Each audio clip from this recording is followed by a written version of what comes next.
Quando eu comparo o momento atual com várias outras crises, 1995, 99, impeachment da Dilma, pandemia, eu não vejo fundamentos nem próximos do que eu vi nessas épocas. Ao mesmo tempo em que o humor dos investidores, eu acho que está em níveis de pessimismo extremo, como a gente viu nessas épocas. A gente reduz muito a discussão de bolsa, essa discussão macro. Déficit fiscal, o juro, quem é que vai comprar a bolsa com a renda fixa no Brasil pagando IPCA mais 6% ao ano, no longo prazo? Será que o brasileiro é avesso a risco? Aí você olha para as bets, para o jogo do tigrinho, para as criptos. Porra, não. Gente querendo tomar risco é o que não falta nesse país. Tem sempre alguém ganhando, tem sempre alguém consolidando o mercado, tem sempre alguém se beneficiando. Sempre tem oportunidade. Em todos os momentos onde eu não consegui enxergar o que vinha pela frente, em geral são os melhores momentos para você estar em ações. O mercado ele antecipa tudo, né? Eu fico mais otimista quando eu vejo todo mundo assim, tão pessimista e começo a ficar mais preocupado quando, quando o clima de festa está instalado. Competição é o que pode destruir uma tese de investimento. Eu quero investir em empresas onde a preocupação do acionista controlador, dos conselheiros e do management vise gerar valor no longuíssimo prazo. Agora a gente está naquele mundo onde as pessoas estão há 4 anos apanhando nos ativos de risco. Paciência é a principal qualidade do investidor. O que uma empresa precisa ter para estar na carteira de vocês? Good business, good people, good price. Acho que um bom negócio, ele precisa reunir 3 características. Sim. Tá começando mais um Market Makers. Muito obrigado, pessoal. Estamos aqui direto do Rio de Janeiro. Eu, Josué e Matheus, sócios e fundadores do Market Makers, para ter esse papo com o Pedro Schermon, ele que é gestor da Leblon Equities, que vai fazer 16 anos agora no final do mês. Schermon já tem uns 25 anos de caminhada, focando sempre no Value Investing. A gente veio aqui até o Rio de Janeiro falar com o Schermon, né? O nome da casa já representa bem aqui, né? Se lá em São Paulo é a Faria Lima, aqui é o Leblon, e a Leblon Equities, representada pelo Schermon, um dos caras mais elogiados sempre que a gente fazia podcast lá na outra encarnação, lá no Stock Pickers, agora no Market Makers, a primeira vez dele aqui. Seja muito bem-vindo diante dessa plateia maravilhosa dos membros do M3 Club. Bem-vindo ao Market Makers, Schermon.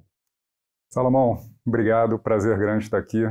Josué, Matheus, sempre um prazer ser convidado. E oportunidade boa para bater um papo com todo mundo, contar umas histórias e falar um pouco desse momento difícil de mercado que já se arrasta aí há praticamente 4 anos, né? Uma sucessão de crises poucas vezes vista. Eu já vi algumas, porque na verdade não são 25 anos, são 29. Eu comecei em 1995, na época, no meio da crise do México. Foi uma crise severa lá que impactou bastante o mercado brasileiro. Depois a gente teve uma sucessão de crises. Em 1997, teve a crise da Ásia, começando pela Tailândia e derrubando praticamente todos os países do Sudeste Asiático. Crise da Rússia em 1998. Aí o Brasil veio logo depois da Rússia, com a desvalorização cambial, em 1999. Na época, $1 valia R$1. E aí, no mês de janeiro de 1999, $1 que valia R$1, $1 passou a valer R$2,20. Então, a moeda desvalorizou mais de 50% em 30 dias. Então, você imagina o impacto disso na performance dos fundos, o impacto disso nas empresas, várias quebraram, várias sofreram. O Brasil, mais uma vez, não acabou. Inclusive, uma coisa muito importante aconteceu, porque na época a gente tinha um problema sério no Brasil de falta de dólares, né? A gente tinha déficit em conta corrente, déficit na balança comercial, porque o câmbio aqui era muito apreciado, a gente importava muito mais do que exportava, e as reservas cambiais brasileiras eram muito baixas. Quando houve a desvalorização, o prognóstico de 10 em cada 10 economistas era que o país não tinha jeito. A gente ia entrar numa situação muito pior do que a Venezuela, por exemplo, está hoje em dia. E não teria nenhuma válvula de escape, né? Eu não sou economista, eu sou engenheiro, então eu lembro que na época eu continuo me permitindo falar algumas bobagens relacionadas à economia, mas na minha cabeça tinha uma oportunidade muito grande surgindo ali naquele momento, né? Porque quando o dólar sai de R$1 para R$2,20, a gente imaginou na época que as empresas exportadoras brasileiras se beneficiariam muito disso, né? Você imagina o nível de expansão de margens de uma empresa na época como... Tinham várias mineradoras listadas no Brasil, KM, Samarco, a própria Vale. papel e celulose, você tinha Klabin, Suzano, Aracruz, que são empresas que têm os custos predominantemente em reais e a receita é 100% em dólar, né?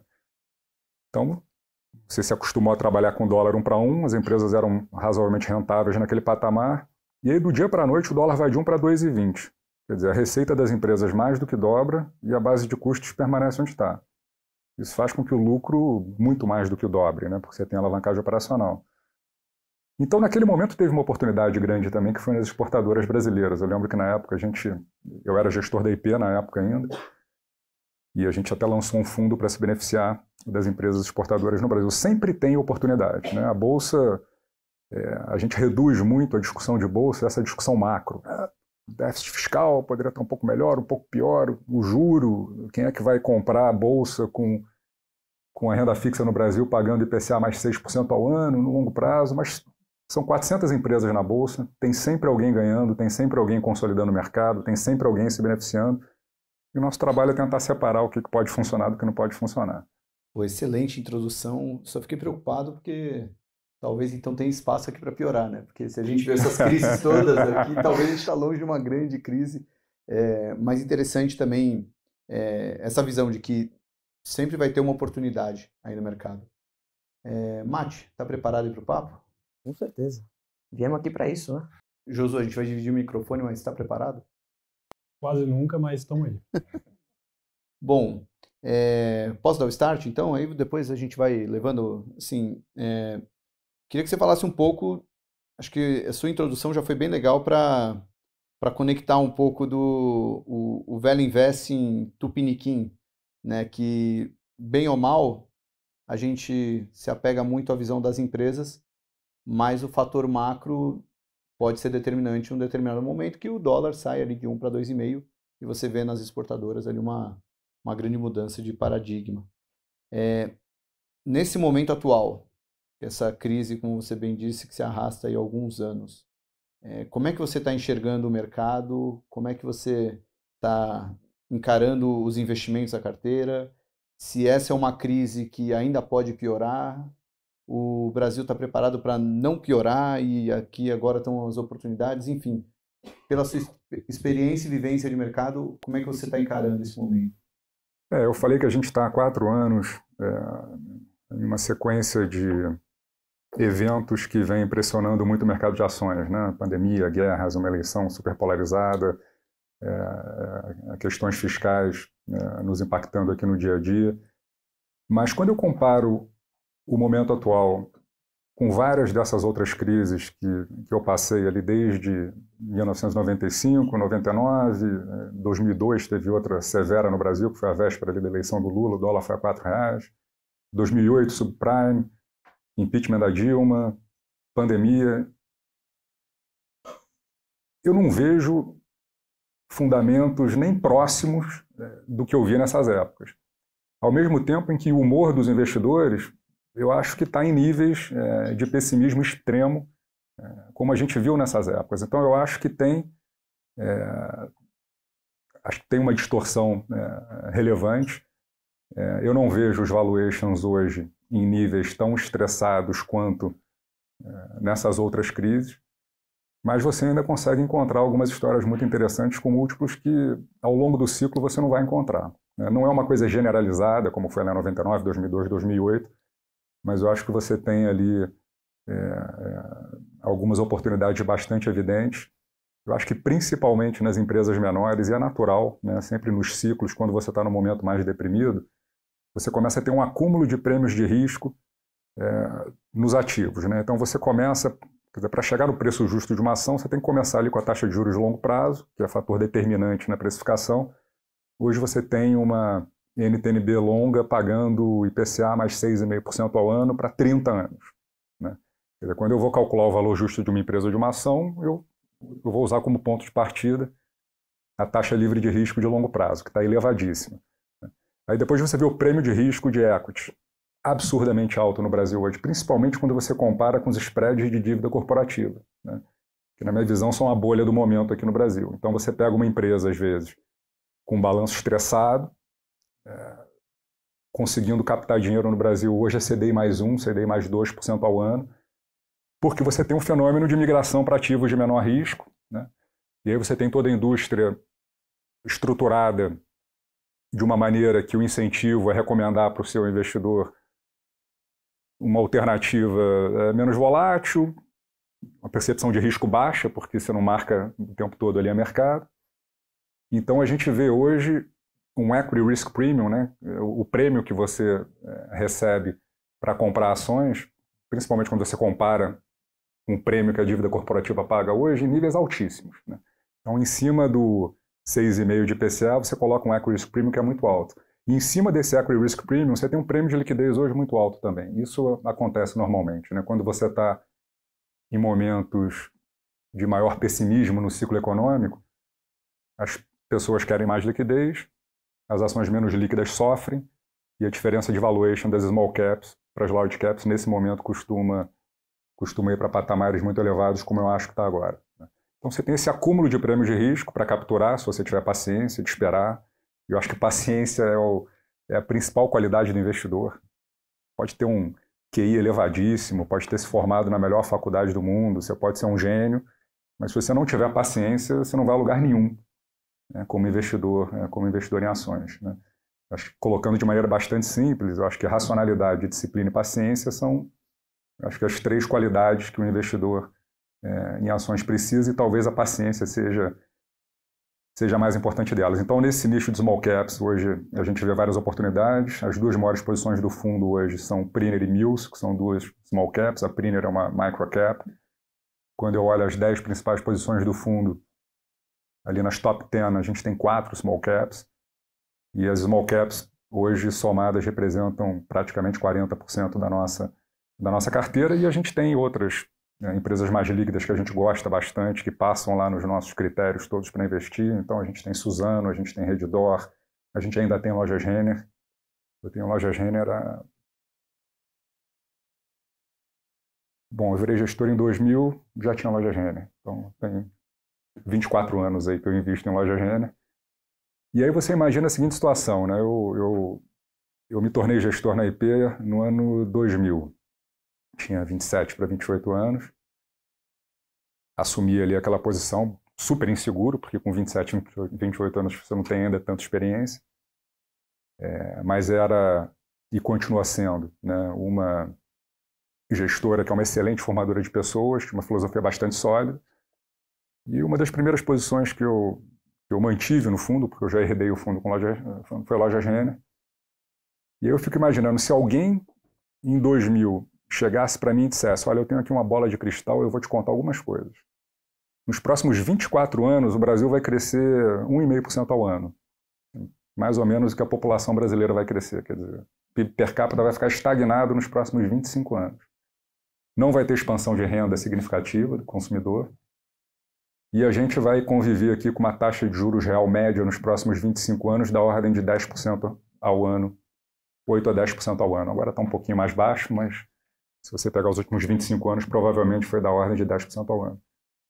Eu ia olhar aqui e falar: poxa, muito obrigado pelas dicas, jamais vou pensar em colocar um varejista na carteira num cenário como esse, né? E nos últimos 25 anos, Renner multiplicou por mais de 10 a receita, deve ter multiplicado por 20 o lucro, e a ação multiplicou aí umas 30 vezes, pelo menos, nesse período. Isso acontece por quê, né? Quer dizer, você está falando de um mercado, no caso, o varejo de vestuário do Brasil, que era e continua sendo um mercado extremamente fragmentado. Então, você pega os maiores players hoje, tem 8, 9% de market share. Lá atrás tinha 1,5% de market share. E quando você identifica uma empresa que é muito melhor do que a concorrência, seja porque você considera aquelas pessoas únicas, porque ela está estruturada de uma maneira que a competição não conseguiu se estruturar, a capacidade de crescer dentro desse mercado, conquistando participação, é quase que infinita quando você tem 1% de market share. E foi exatamente o que aconteceu com a Renner. Então, às vezes, quer dizer, eu acho muito pouco útil a discussão macro e as questões macro para o investidor em ações value investor que tem essa filosofia de longo prazo. E acho, inclusive, em algumas situações, mesmo que você fosse capaz de saber o que vai acontecer no futuro, até isso te atrapalha, né? Primeiro, eu acho que ninguém é capaz de antever o que vai acontecer no futuro. Na questão macro, são tantas variáveis, são tantas partes móveis ali ao mesmo tempo, acho que é tão difícil, mas mesmo que fosse possível, acho que não ajudaria muito. E a gente tem alguns casos parecidos hoje. Então, Priner é um caso desse, empresa muito boa, com participação de mercado muito pequena ainda, e vários outros. Eu tenho uma aqui. Você falou que talvez a principal qualidade do investidor é ter paciência. Mas é muito difícil você ter paciência quando você não consegue visualizar como que vai ser o futuro, né?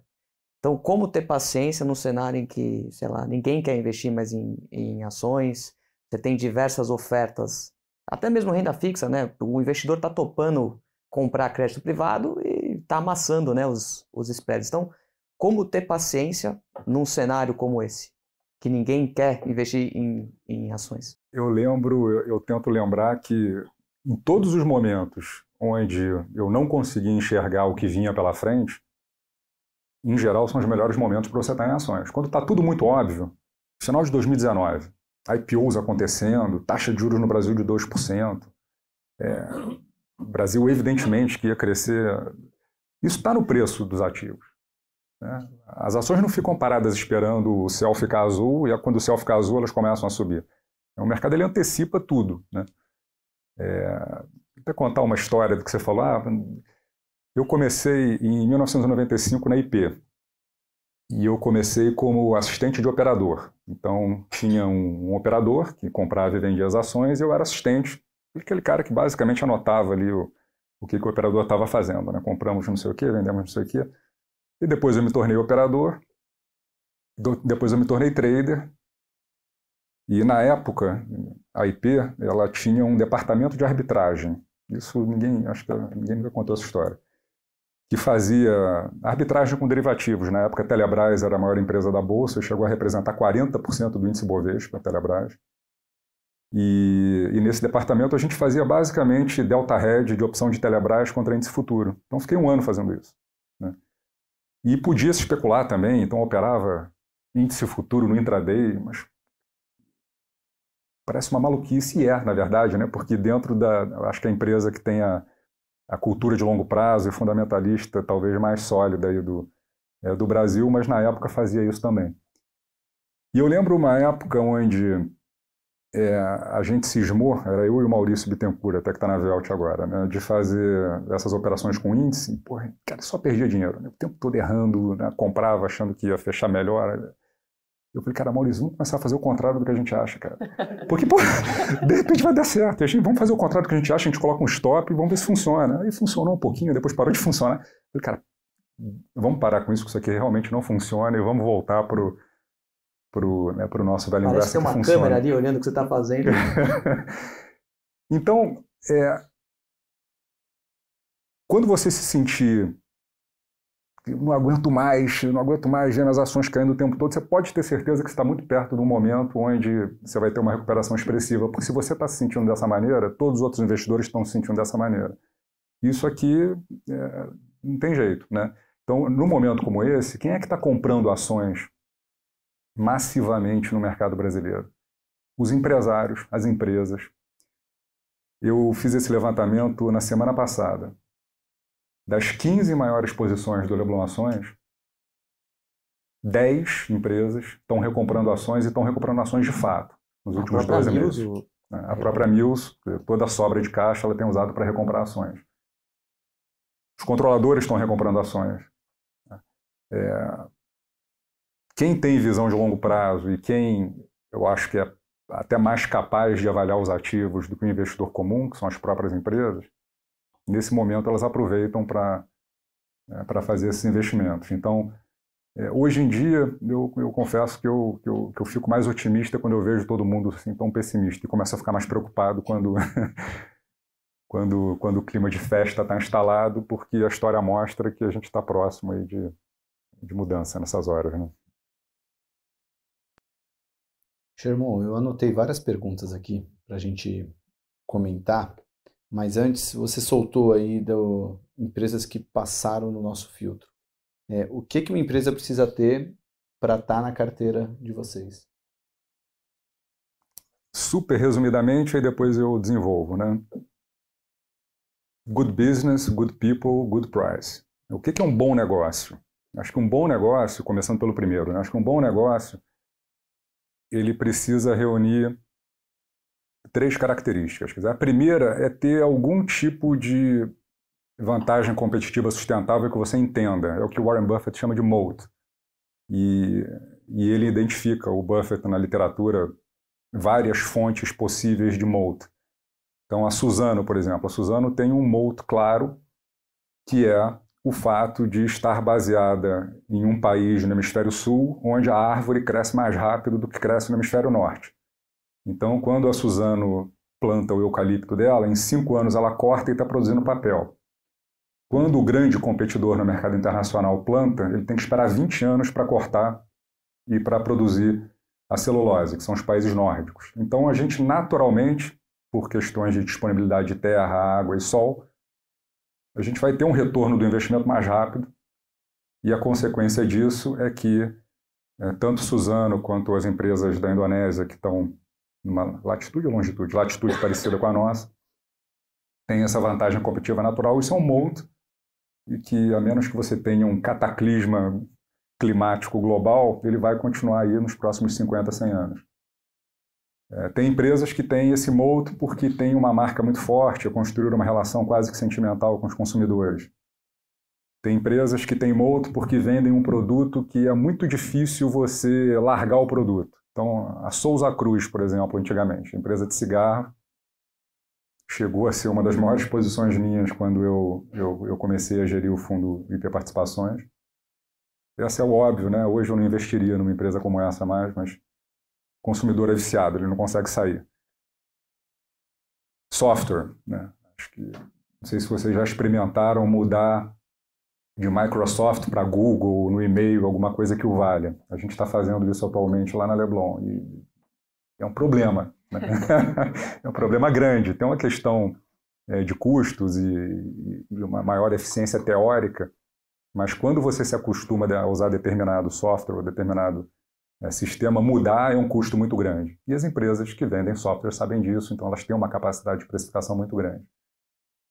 Então eu dei 3 exemplos aqui de fontes de moat, tem outras, mas isso é a primeira coisa que a gente procura, né? Porque a competição é o que pode destruir uma tese de investimento, né? E se eu for olhar para erros do passado, eu acho que os maiores ou os principais têm a ver com incapacidade de antever competição. Macro, não se preocupem tanto com o macro, se preocupem mais se tem alguém fazendo melhor do que a empresa que você investe em algum lugar e você não está vendo, né? Porque cada vez isso vai acontecer mais rápido. Ainda falando sobre a qualidade do negócio, quer dizer, não basta que o negócio seja muito bom, né? É importante que os tomadores de decisão desse negócio saibam usar bem o caixa que o negócio gera, né? Sejam bons alocadores de capital. E aí você tem 2 questões. Você tem empresas que têm oportunidades evidentes de alocação de capital e tem outras empresas muito boas que não têm oportunidade de alocar mais capital no mesmo negócio que é muito bom. Então, pensar num exemplo de uma empresa que é um excelente negócio. A própria Souza Cruz lá atrás era um excelente negócio, mas ela pagava 100% do lucro em dividendo porque não fazia sentido nenhum continuar investindo para aumentar a produção de cigarros no mundo que fumava cada vez menos e fuma cada vez menos. Alpargatas, o que você acha? Também já tem um market share extremamente relevante, principalmente no Brasil. Eu acho que tem dificuldade, né, de alocação de capital e aí precisa começar a pensar em internacionalização e aí você começa a perder aquelas grandes vantagens competitivas que você tem. Então também é um problema. E você tem outras empresas que têm moat, têm vantagem competitiva e continuam tendo oportunidades para alocar capital. Acho que a Suzano é uma que ainda está concluindo um projeto grande agora, acho que daqui a 3 anos vai ter outro, depois vai ter outro. Acho que a gente ainda vai ver aí uns 10 ou 20 anos de oportunidade de reinvestimento para a Suzano, para a Redditor também. Acho que é uma que tem muito para crescer, tem uma participação de mercado pequena. Então, precisa fazer essa distinção. Uma empresa que tem oportunidade de reinvestir o caixa no próprio negócio, que é um negócio muito bom, vai sempre valer mais do que uma empresa que não tem esta mesma oportunidade, por mais que a gente esteja falando de duas empresas que têm moat, que têm vantagem competitiva e que têm uma rentabilidade muito alta. Tudo bem, a empresa tem capacidade de reinvestir capital. A gente precisa olhar o histórico de alocação de capital dessa empresa. Tem empresas que são muito disciplinadas na alocação de capital e outras não tanto. Acho que isso é uma consideração bastante importante. E aí eu acho que por bom negócio eu pararia por aqui, e aí a gente pode falar de boas pessoas. Mas o bom negócio ele tem que ter vantagem competitiva. Se essa vantagem competitiva permitir que a empresa reinvista no próprio negócio, que é muito bom, tanto melhor. E você precisa de gestores que tenham uma visão muito racional e de longo prazo de alocação de capital, que é outra coisa difícil também, né? Então você olha nas estruturas das empresas, você tem muito incentivo de curto prazo ainda em muitas empresas, e aí a gente vai para a segunda parte, que é o good people, né? Que não é só você ser sócio de empresas que tenham controladores, conselheiros e administradores éticos e competentes, mas eles precisam estar alinhados com o teu objetivo. O meu objetivo, como investidor, não é investir numa empresa que esteja muito preocupada com resultados de curto prazo, que esteja muito preocupada em maximizar resultado nos próximos 2 anos, ou diminuir a volatilidade de resultados, porque o investidor não gosta de volatilidade. Eu quero investir em empresas onde a preocupação do acionista controlador, dos conselheiros e do management, e tem uma estrutura que alinhe isso tudo, seja uma estrutura de remuneração, de recompensa, o que quer que seja, que vise gerar valor no longuíssimo prazo. Né? Você imagina a Amazon. Né? Eu lembro do IPO da Amazon. A gente olhou na IP. Olhou muito rapidamente. Foi em 1999. O market cap da Amazon no IPO era de 500 milhões de dólares. A Amazon está valendo o quê? Uns 2 trilhões de dólares agora. Não sei nem qual é a multiplicador. Multiplicou por 2.000 vezes, né, em 25 anos. Eu lembro que a gente olhou e falou, puta, mas legal pra caramba o conceito, a ideia, mas é um cara numa garagem, nem fatura nada direito. Não vamos investir não porque está caro. Né? 500 milhões de dólares está caro. E ele trouxe a Amazon até aqui e nunca pensou em maximizar resultado de curto prazo. Quer dizer, o resultado potencial da Amazon é muito maior do que o resultado que ele divulga hoje, mas a opção consciente dele é reinvestir essa gordura de lucros que ele tem no próprio negócio para criar uma posição de dominância num mercado que é gigantesco. E desde o início, né, ele enxergava o mercado, endereçava da Amazon como todo o varejo global no início e agora muito além disso. Como se ele estivesse disposto a deixar o dinheiro na mesa, né? Está disposto a deixar o dinheiro na mesa durante 20 anos para construir o negócio mais valioso do mundo ali no final da história. Né? Se tiver mudança de CEO na Amazon, você pode ter certeza que no primeiro momento talvez a ação até suba, porque o lucro vai triplicar em 2 anos, 2, 3 anos. Né? Se você tiver lá fundos de private equity comprando e colocando um CEO de mercado com um pacote de stock options agressivo para os próximos 3 anos, o lucro da Amazon vai explodir. Talvez no começo a ação performe bem, mas muito provavelmente vão estragar uma história que está sendo construída ali como poucas eu vi. Então, acho que essa parte de pessoas talvez seja a mais importante e talvez a mais difícil também de você avaliar, principalmente quando você não tem oportunidade, às vezes, de interagir com quem efetivamente toma decisão nessas empresas. Né? Uma dificuldade que a gente tem para investir em estatais, por exemplo, é que, em última instância, é o governo que manda. Então, não vou conseguir sentar com o presidente da República para entender. Quer dizer, você até entende pelas mensagens que são passadas se o objetivo é um ou outro, mas é muito difícil você construir essa convicção em empresas onde o dono e a cabeça muda a cada 4 anos, que é o caso da empresa estatal, e os interesses nem sempre vão estar alinhados com o teu interesse como investidor minoritário. Então essas são as 2 coisas mais importantes, na qualidade do negócio e qualidade das pessoas. Só que preço é importante pra caramba também. Né? Eu acho que, eu diria até que menos do que essas outras 2. Eu acho que quando a gente está começando, assim, seja como gestor, como analista, como investidor, a gente acredita muito nas nossas planilhas, né? No nosso Excel. Quer dizer, quando o primeiro fluxo de caixa descontado que eu fiz sozinho, agora eu sou Master of the Universe, já sei como tudo funciona, agora é só comprar o que tem mais upside, shortear o que está no preço. E é um detalhezinho, claro que é importante, né? Até porque os modelos têm limitações enormes, né? E via de regra, quer dizer, qualquer modelo, façam esse teste dos melhores analistas, quer dizer, eles sempre partem do pressuposto que a situação atual ela vai se manter mais ou menos como é nos próximos vários anos. E nunca é assim, né?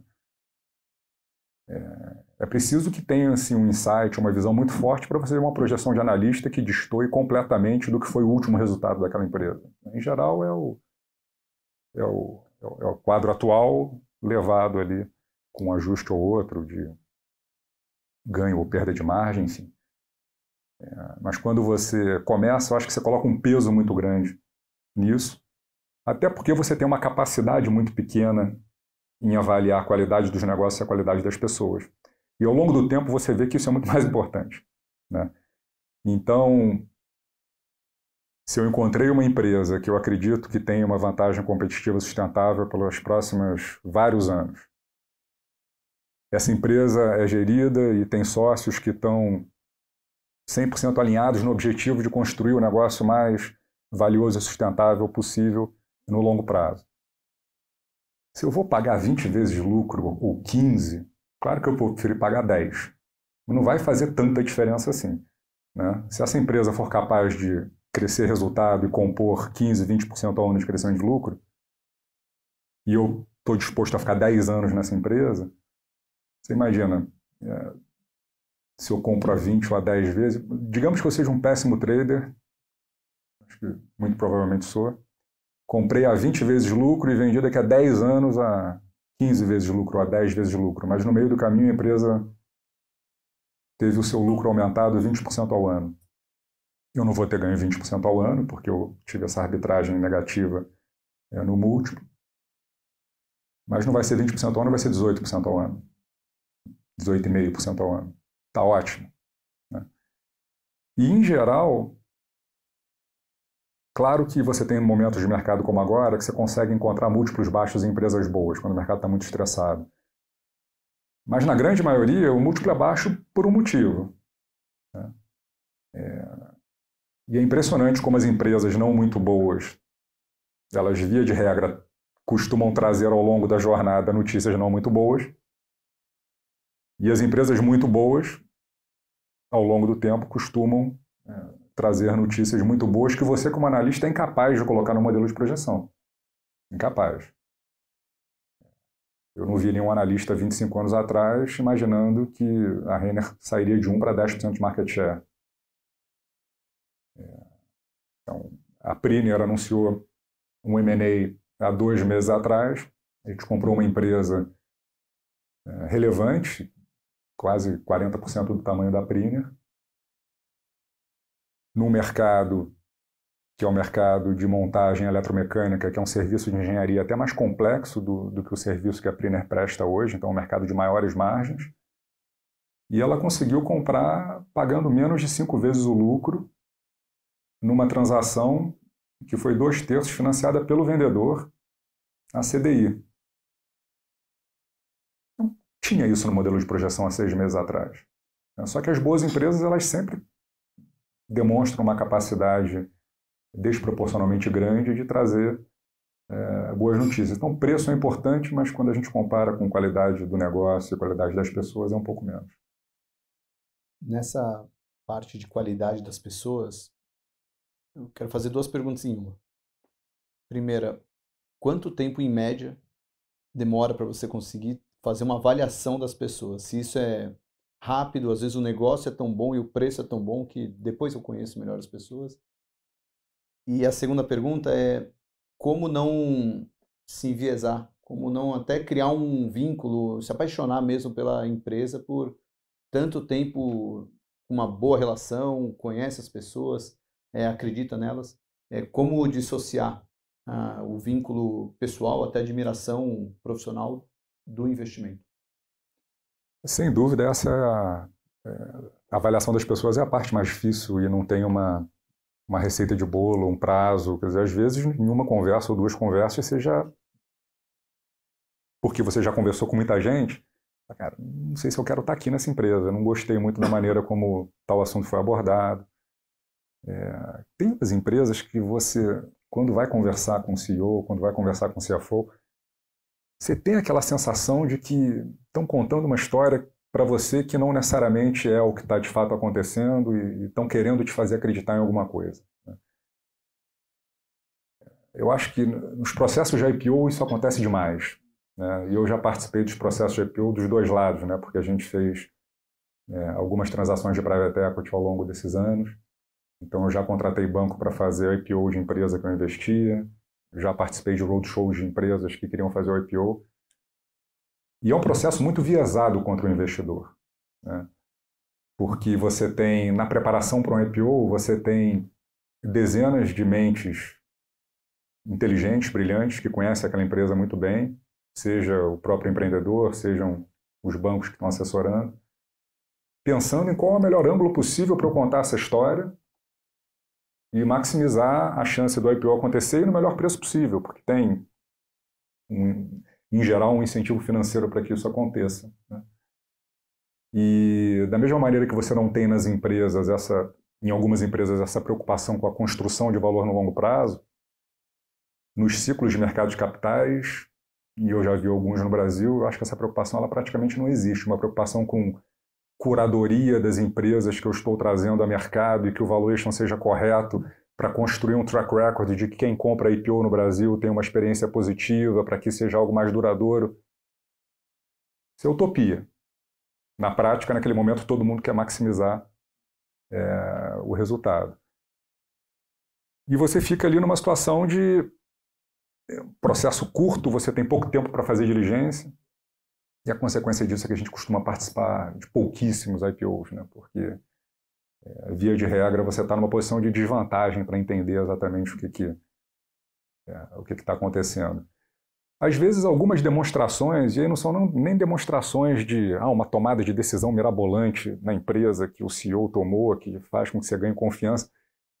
Vou contar um outro caso aqui também, ainda na Priner. A Priner é uma empresa que ela era uma divisão de negócios da Mills até 2012. A divisão de serviços industriais, a Mills resolveu vender essa posição, essa divisão de negócios. Na época eu era conselheiro de administração da Mills, e aí eu conversei com os outros acionistas, com os conselheiros, e falei, olha, eu tenho interesse em participar do leilão de venda dessa divisão, eu acho que é um negócio que tem características interessantes, eu vou sair do conselho para que não tenha nenhum conflito. A Mills contratou, na época, um advisor para fazer o leilão e um dos fundos da Leblon acabou adquirindo o controle dessa divisão, que depois foi rebatizada para a Priner.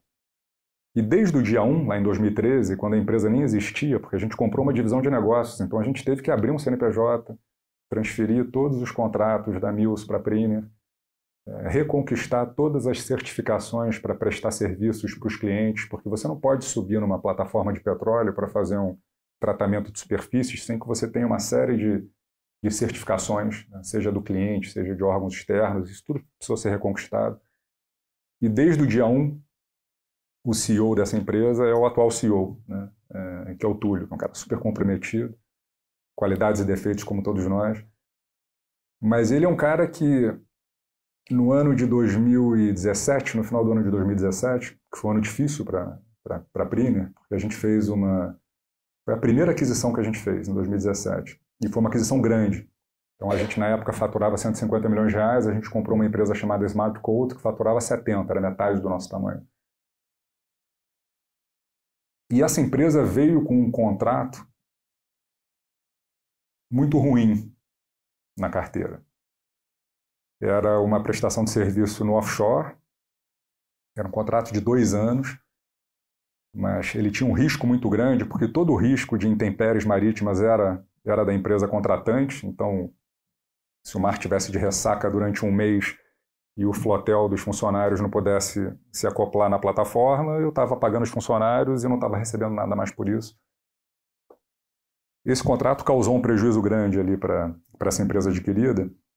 E aí, no final de 2017, o CEO chegou e falou: Pedro, não quero receber salário em 2018. Eu falei: cara, que isso? Tá maluco, cara? Como é que você vai trabalhar, não vai receber salário? Eu falei: não, faz a conta disso, vê quanto a empresa vale, me paga em ações, eu preciso dar o exemplo, a gente precisa segurar o caixa, um ano difícil. E aquilo partiu espontaneamente dele, assim, não foi uma provocação, né? Cara, não quero receber salário durante 12 meses. E aí fiz a conta, nunca questionou se o valuation estava fair ou não estava fair. Foi fair, mas ele efetivamente confiou que a gente estava sendo correto e recebeu essas ações. Aí no ano seguinte ele voltou a receber salário e eu passei 3 anos tentando aumentar o salário dele, porque o salário do CEO da Printer estava completamente fora de padrões de mercado.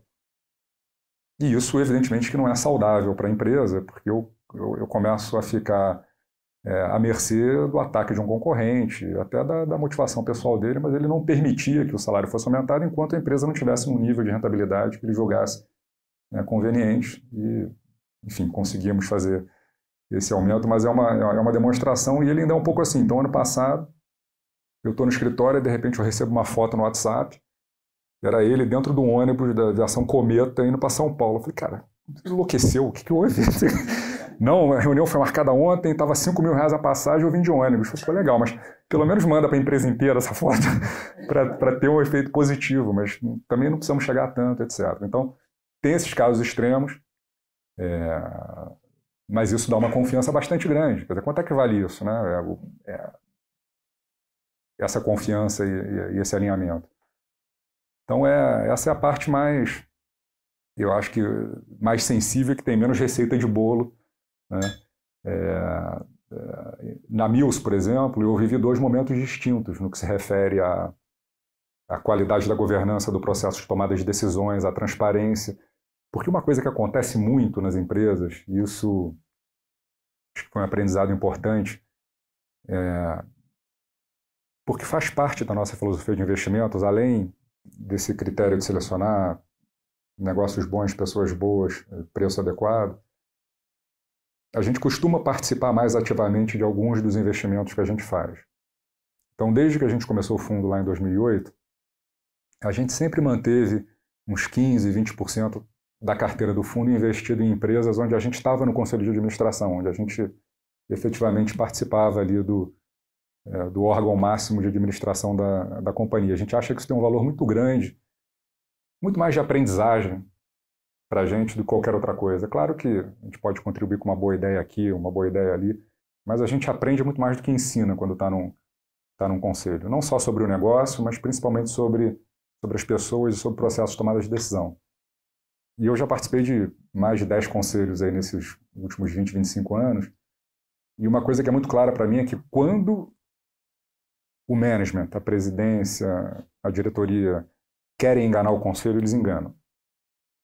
Querem contar uma história, querem fazer com que você acredite em alguma coisa, é muito difícil refutar. Porque, via de regra, o diretor e o presidente conhecem muito mais da operação do que você, conselheiro generalista, que está em uma série de outros conselhos. Claro que você tem que ser dirigente, e eu acho que a grande maioria dos conselheiros é, mas não é difícil, né, a diretoria e o presidente levar o conselho para a decisão que eles querem que o conselho tome.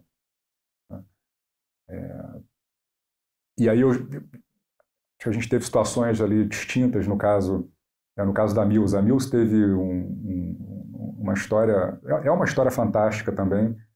É uma empresa que eu invisto desde 2007, ainda na IP, fez um investimento de private equity comprando 20% da empresa. Aí depois eu fundei a Leblon junto com o Pedro Rudi, que está aqui em 2008, e a gente fez um novo investimento de private equity na Mills em 2009. A empresa abriu capital em 2010, e na época o Brasil estava crescendo 5% ao ano. Em 2010 o Brasil cresceu 7% ao ano. Investimento em infraestrutura bombando. Então você tinha o PAC, você tinha a Olimpíada, a Copa do Mundo, metrôs, hidroelétricas, você tinha obra para tudo quanto é lado. Então a Mills ela foi um grande sucesso ali de 2007, quando a gente entrou, uma empresa de 150 milhões de reais de faturamento, até o IPO em 2010, quando ela já fazia quase 400 de EBITDA.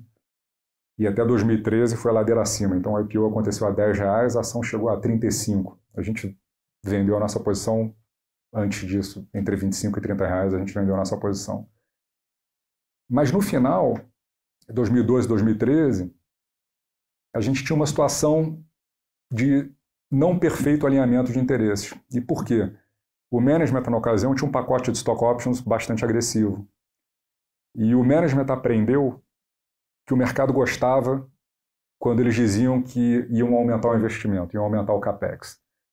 O mercado ele é muito simplista nas contas e nos modelos, como eu falei, né? Então, qual era a conta que o mercado fazia? Puxa, o ROIC, talvez seja a métrica mais amada, né? O ROIC da empresa é muito bom. ROIC é o retorno sobre o capital investido, né? O ROIC da Mills estava em 20% naquela época. E a Mills está dizendo que tem muita oportunidade de mercado. Então, quanto mais dinheiro ela investir, maior vai ser o lucro, com esse ROIC maravilhoso, mais a ação vai valer, mais as stock options vão valer. Então, se tinha um incentivo, talvez calibrado erradamente, pelo conselho, pelos acionistas, que criava um incentivo, às vezes, para o management não olhar com um olhar atento que deveriam para os riscos. Será que esse crescimento de 5%, 7% é sustentável? Será que a quantidade de máquinas que está entrando no Brasil nos últimos meses não vai levar a uma super oferta em algum momento que vai fazer com que os preços caiam bastante? Só que o management só estava olhando ali para o preço da ação, preço da ação, preço da ação. Então, acho que a gente, naquele momento, ela passou por um período de superinvestimento, né? Além da capacidade de longo prazo de absorção desses setores. E depois foi muito ruim. Então, essa ação que foi a R$35, ela veio a 2 em 2017 e 2018. O mercado preocupado se a Mills ia ser capaz de pagar as debêntures que venciam em 19 e 2021. Fez aumento, né, de capital. Chegou a fazer um aumento de capital a R$2 por ação. E aí, logo depois do aumento de capital, a gente voltou a ser acionista da empresa. Porque aí a gente continuava tendo o mesmo respeito que sempre tive pelos acionistas controladores da Mills. Eu não sei se eu já disse publicamente, mas eu me orgulho muito de ser sócio há quase 20 anos do Christian e da família Narch. São maravilhosos sócios. E continuavam, né, ali como acionistas de referência da empresa. A empresa, na nossa avaliação, ela conseguiria passar por esse momento difícil. Tinha muita máquina que ela poderia vender para pagar a dívida.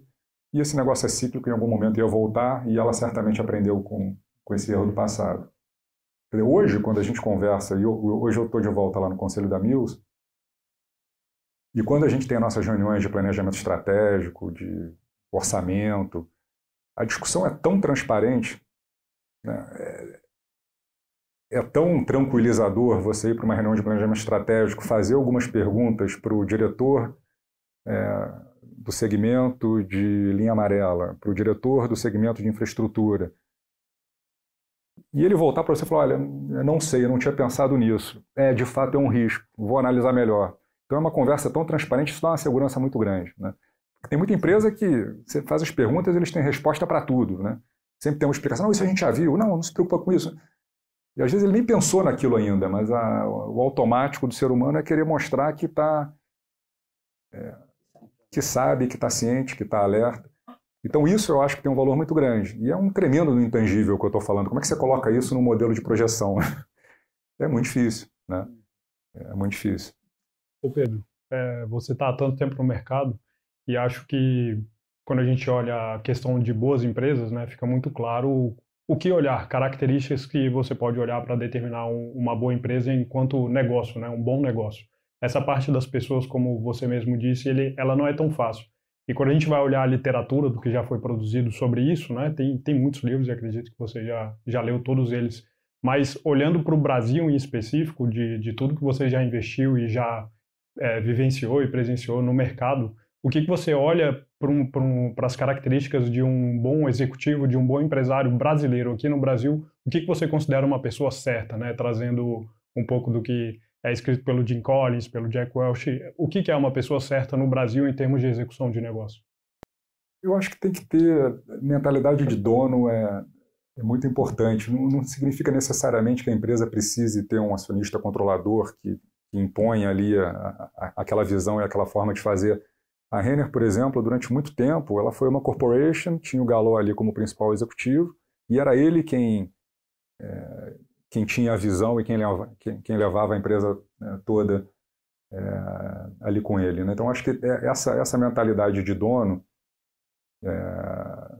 e de dono que está preocupado com construção de valor no longo prazo, talvez seja o principal. Acho que é muito importante entender os modelos de remuneração também, porque não tem jeito. Eles têm um poder muito grande de direcionar, né? Todo diretor, todo presidente sabe quais são as variáveis que vão ser cobradas dele, né, para que aquela remuneração aconteça. Então, um modelo de remuneração bem equilibrado e que não valorize demais métricas pouco relevantes, tipo EBITDA de curto prazo, e sim métricas relevantes para a construção do negócio no longo prazo, e pode ter muita coisa qualitativa também nisso, eu acho que é uma boa pista, né? E olhar muito o histórico das pessoas, né, por onde elas passaram, como é que foi a experiência em outras empresas. É uma combinação, uma combinação de várias coisas, mas eu buscaria sempre empresas que tenham essa mentalidade de dono, que significa uma visão de prazo mais longo, e empresas que tenham um modelo de remuneração que promovam o incentivo na medida certa, né? Porque se você exagera no incentivo também, você pode levar a comportamentos que você, como acionista, não quer e não tem interesse. Mas é muito difícil. Então, a gente, enfim, eu estou nisso há bastante tempo e a gente ainda comete ali os nossos erros e os nossos enganos, né? Mas alinhamento de interesse é uma coisa muito poderosa. É tão poderosa que já houve casos também da gente se associar com empresas onde as pessoas não eram o nosso sonho de consumo, mas existia um elemento de interesse grande também, né? Um exemplo é PetroRio, né? Acho que eu nunca falei dessa história, mas nós investimos em PetroRio quando o valor de mercado da PetroRio era 200 milhões de reais e a empresa tinha 500 milhões de reais de caixa líquido. Essa empresa ela nasceu como HRT, era uma outra empresa, né? Tinha um CEO folclórico que acreditava que no litoral da Namíbia você tinha um outro pré-sal, pelo espelhamento geográfico que existe entre a região aqui da Bacia de Santos e Macaé com o litoral da Namíbia. E acreditava muito também no potencial da Bacia dos Solimões. Então ele levantou dinheiro no IPO basicamente para iniciar uma campanha exploratória tanto na Namíbia quanto nos Solimões. E a lei dos grandes números funciona muito nesse mercado. Você precisa ter dinheiro para fazer 50 buracos. Se você tem dinheiro para fazer 2 ou 3, a chance de dar errado é muito grande. Não basta que seja um bom prospecto, uma região promissora. Então foi isso que aconteceu com a HRT. Todo o dinheiro do IPO foi gasto em campanhas exploratórias que não deram resultado. A ação caiu a 95% do preço do IPO e houve uma mudança de controle. E o novo controlador montou uma posição significativa, acho que é o acionista de referência até hoje, e fez um aumento de capital, um aumento de capital até agressivo contra os minoritários, porque foi um aumento de capital numa debênture conversível a um preço 25% abaixo do preço de mercado, e era uma debênture que vários fundos não podiam comprar. Tinha alguma coisas da burocracia brasileira, isso é até um bom parênteses para a gente falar depois, porque o mercado de capitais no Brasil não se desenvolve. Mas criou uma debênture que alguns fundos não podiam comprar, então iam ter muitas sobras, e ele ia poder aumentar a participação dele no capital da empresa naquele preço. E, simultaneamente a isso, toda a campanha exploratória foi interrompida e o negócio da PetroRio foi reorientado. Eu deixo de ser uma empresa de exploração e passo a ser uma empresa que vai aproveitar as inúmeras oportunidades que vão surgir, porque a Petrobras vai começar uma campanha de venda de ativos maduros e não tem muita gente concorrendo por esses ativos lá atrás. E um campo de polvo, por exemplo, onde a conta não fecha para a Petrobras porque o overhead da Petrobras é gigantesco, o break-even na Petrobras é muito mais baixo, uma empresa mais enxuta, como eu pretendo ser, vai ter uma vantagem e vai ganhar dinheiro operando esses campos menores. Porra. Não é exatamente a família Narst, que eu estou me associando, mas é bastante sólido o case. Né? E naquela época a gente fez um investimento, a empresa valia 200 milhões de reais, foi um retorno espetacular em 3 ou 4 anos, mas a gente vendeu, acho que a gente vendeu por 3,5 bi de market cap, multiplicou por mais do que 10, mas hoje vale 40, né? Ela deu mais uma multiplicada por 10 depois que a gente vendeu. Isso é outra coisa do Value Investor, né? O Value Investor, em geral, vende cedo, né? Ele vende cedo, porque chega num momento onde você não vê mais margem de segurança, precisam várias coisas acontecer que não são necessariamente aquelas que você viu na entrada. Então, o alinhamento de interesse é muito importante. Então, a gente se permite também, numa situação como essa, dado que o alinhamento estava claro, ele estava aumentando significativamente a participação dele na empresa, o negócio estava sendo reorientado, e a empresa valia 40% do que ela tinha em caixa. Então, ali para a gente era um no-brainer. Ao mesmo tempo, deve ser difícil você se associar a uma empresa cujo acionista encontrou um meio para aumentar a participação dele. Você não sabe se ele vai fazer isso daqui 1 ano, daqui 2 anos, então é difícil. Sem dúvida. E você é um cara que está há muito tempo em conselho. É presidente do conselho da Priner, está no conselho da Mills, já viu muita coisa, já deve ter aprendido muita coisa, né? O que você aprendeu em conselho? O que você usa até hoje? E como que você, sendo responsável, alinha esses interesses que você citou? O que você faz para alinhar isso? Acho que o que eu mais busco hoje nas conversas de conselho é promover um ambiente de transparência e honestidade intelectual, para que todo mundo se sinta super à vontade para falar o que está acontecendo. Porque eu já vi algumas histórias darem muito errado, né? Desde, acho que o Grupo Pão de Açúcar tiveram várias situações, eu fui do conselho lá de 2009 a 2014, falei dessa situação na Mills, mas tiveram outras. Quando não está todo mundo alinhado, e as pessoas têm que conseguir conversar francamente sobre tudo. Então, hoje em dia, eu não tenho problema em falar, olha, eu acho que a gente está com um modelo de remuneração que está criando um incentivo errado, vamos conversar, eu não quero não pagar o seu incentivo, falando com o presidente de uma empresa, com o diretor. Eu só quero que ele esteja 100% alinhado com onde a gente quer chegar. Pode pagar até mais se chegar. Né? Então, eu acho que criar um ambiente onde as pessoas se sintam efetivamente confortáveis e à vontade para que a transparência seja total e ninguém tenha medo disso, eu acho que essa atualmente é a minha principal preocupação, nos 2 conselhos que eu estou, tanto na Mills quanto na Priner. Na Mills, eu acho que a gente tem uma situação de muita transparência ali nesses dois conselhos, porque o aprendizado, como eu falei, é que se o management quiser, ele vai te levar a conclusão que ele quer que você tenha. Então, tenta se antecipar isso, criando um ambiente, né, de alinhamento, de transparência e de honestidade intelectual, porque isso é um risco enorme. Né? Empresa que minimiza ameaças competitivas. Né?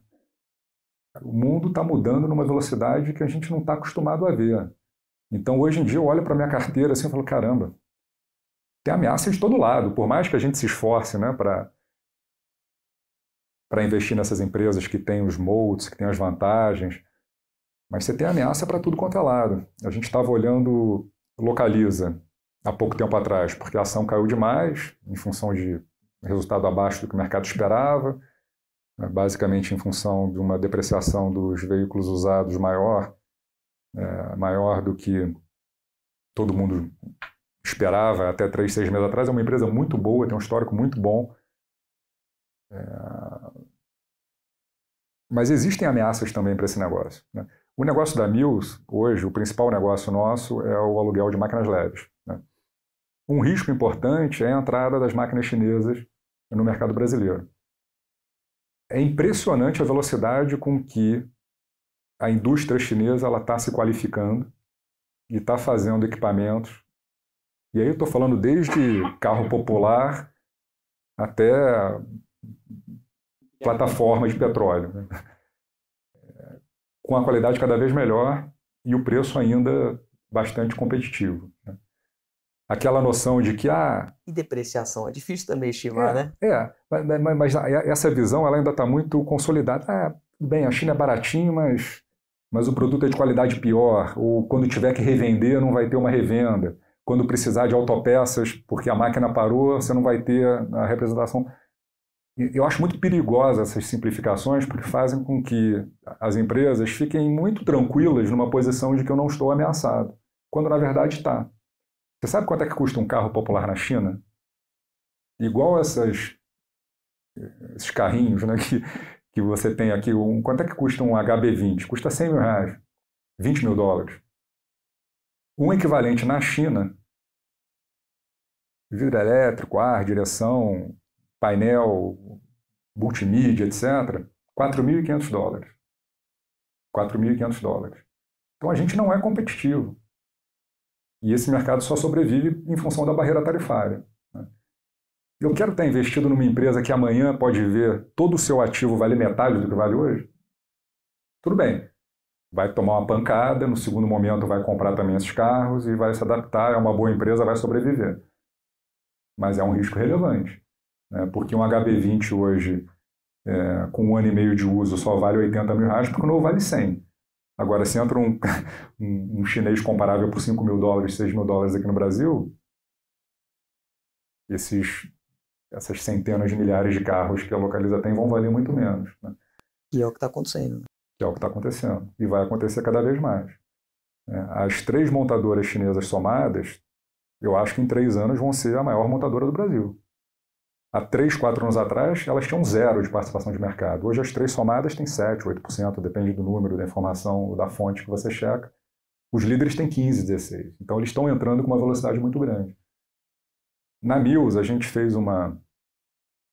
passou um mês na China no ano passado, visitando todos os fabricantes de plataformas aéreas chinesas, que eles estavam querendo vir para o Brasil. E aí caiu por terra o mito de que, não, Genie, JLG são máquinas muito melhores, etc. A máquina chinesa é tão boa quanto, talvez até um pouco melhor, a elétrica. O chinês já sabe disso, ainda topa vender mais barato, mas ele já tem como meta interna daqui a 5 anos ter prêmio para a JLG e para a Genie. Estão vindo para o Brasil, então a Mills, como é um grande comprador, consegue comprar numa condição melhor do que a concorrência, mas eles são muito agressivos, né? Então isso é uma ameaça. Se eu converso com uma empresa e a empresa não está preocupada com isso, eu fico preocupado com essa empresa, né? Porque sempre tem resposta, né? Você vai falar, aí o cara dá empresa de veículo, mas veículo leve não tem problema, porque o chinês não se interessa, não vai querer vir para esse mercado, não vai ter peça de reposição. Não tem peça de reposição porque há 3 anos atrás eles tinham 0% de participação de mercado. Eles estão chegando a 10% de participação de mercado, estão abrindo fábricas no Brasil. Quando eles tiverem 20% de participação de mercado, você pode ter certeza que eles vão começar a se preocupar em criar uma rede de revendas de seminovos, que eles vão começar a se preocupar em ter a cadeia de autopeças integrada, mas é uma coisa de cada vez. E aí a empresa fica muito tranquila porque não, vai ter um problema lá na frente, e lá na frente ele vai ser disruptado como tantas são, né? E todas as empresas, até a loja Renner, hoje em dia, há 10 anos atrás eu olhava, puxa, que legal, vou ficar 10 anos aqui investindo em loja Renner. Eu não sei mais se eu vou ficar 10 anos investindo em loja Renner. Hoje eu tenho uma convicção muito grande de que os últimos 2, 3 anos foram muito ruins, muito mais por questões cíclicas do negócio do que pela ameaça competitiva chinesa em si. Por mais que a China tenha ganho bastante mercado, o Temu esteja entrando e esse mercado esteja sendo disruptado. Mas você tem uma coisa relacionada ao ciclo de crédito que prejudicou demais a Renner, né? Então, a Renner, como ela sempre fez, quer dizer, ela cuidou muito do ecossistema dela na pandemia. Então, ela não cancelou ordem com os fornecedores, ela manteve alguns fornecedores minimamente ativos para que eles estivessem vivos quando ela voltasse, quando as lojas voltassem a abrir. Então, ela tem essa preocupação que muito investidor reclama, acha que é custo, mas não, isso é visão de longuíssimo prazo. Eu quero estar aqui daqui a 10 anos, não adianta eu matar o meu fornecedor nesse momento, porque daqui a 3 anos eu vou precisar dele, então eu prefiro ter um prejuízo, entre aspas, agora, investindo na saúde da cadeia na qual eu estou inserido, do que tentar extrair o máximo que eu posso agora. Mas aí em 2022, quando o mercado reabriu, ela pisou no acelerador forte demais no crédito. Ela viu que a concorrência estava fragilizada, uma oportunidade para eu ganhar participação de mercado, a minha cadeia de fornecimento foi protegida, então eu vou acelerar o crédito porque eu quero ganhar participação de mercado. Fez aumento, né, de capital no momento bom, né? Fez aumento de capital no momento excelente, então ela atravessou ali com caixa líquido, né? Aquele momento pior, está com caixa líquido até hoje, e se sentiu confortável para pisar no acelerador de crédito. Aí o que acontece quando você pisa no acelerador de crédito no primeiro momento? A tua venda responde, né? A margem melhora e a inadimplência demora um pouco mais para aparecer, né? Primeiro você dá crédito para quem você não deveria ter dado, essa pessoa vai lá e compra, isso passa ali pelo teu resultado, e aí 6 meses depois, quando ele começa a não pagar, é que vai aparecer ali no teu resultado financeiro. E aí ela viu que tinha feito, enfim, acelerado mais do que devia, e aí em 2023, começo desse ano, foi um movimento contrário. Aí ela levanta a barra de concessão de crédito. Então, ao invés de aprovar 20%, 25% dos pedidos lá de financiamento de compras, passa a aprovar 10%. O que acontece no primeiro momento? A receita despenca. E a inadimplência ainda não melhorou, porque você ainda está com aquela safra antiga passando pelo teu resultado. Então você está no pior dos dois mundos, né? O teu resultado está bem. E via de regra, em 2022 o mercado achava que a Renner era a 8ª maravilha do mundo, ia continuar daquele jeito para sempre. 2023, 2024, não, a Renner perdeu a mão, perdeu o toque, o chinês vai engolir, isso e aquilo. Então eu acho que ela foi embora. Então eu acho que tem uma recuperação cíclica contratada, né? A gente vai ter um resultado muito bom aí nos próximos trimestres, no ano que vem. Eu acho que a Renner volta a ter aquela margem líquida de 10%, que faria com que a ação estivesse negociando a 10, 11 vezes de lucro, 12 no máximo, o que é muito pouco, né? Mas e depois? Aí eu já começo a ter algumas dúvidas, porque ainda é contraintuitivo para muita gente, mas varejo de vestuário nos Estados Unidos hoje, 40% da venda já é online. 40%, né? Então, se perguntasse há 5 anos atrás para alguém da, sei lá, Marisa, Guararapes, Renner, estava preocupado com online, não, preocupado nada, a pessoa tem que experimentar, tem que ver se cai bem, se veste bem. 40% do softline nos Estados Unidos hoje é vendido online já. No Brasil ainda menos de 15%, mas acho que a gente vai acabar chegando lá.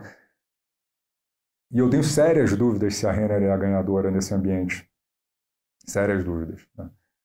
Existe ainda algum crescimento de lojas físicas? Existe. Eu acho que essa multicanalidade, se bem executada, pode criar algum diferencial competitivo.